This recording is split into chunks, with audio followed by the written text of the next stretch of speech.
قال النبی صلی اللہ علیہ وسلم من اکل هذه الشجرة فلا يقربن ولا يصلين معنا۔ نبی علیہ الصلاۃ والسلام نے بیان فرمایا کہ جس شخص نے اس بدبودار درخت سے کوئی چیز کھائی تو وہ ہمارے قریب نہ ہو اور نہ ہمارے ساتھ مسجد میں نماز پڑھے۔ اس روایت سے یہ بات ثابت ہوتی ہے کہ مسجد میں بدبودار چیز کھا کر نہیں آنا چاہیے جس سے دوسرے نمازیوں کو تکلیف پہنچے۔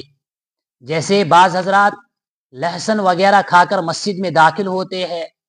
یا مولی وغیرہ کھا کر داخل ہوتے ہیں، جب ڈکاریں آتی ہے تو پورے لوگ پریشان ہو جاتے ہیں۔ یا آج کے دور میں اگر کہیں گے کہ بیڑی سگریٹ پینے والے حضرات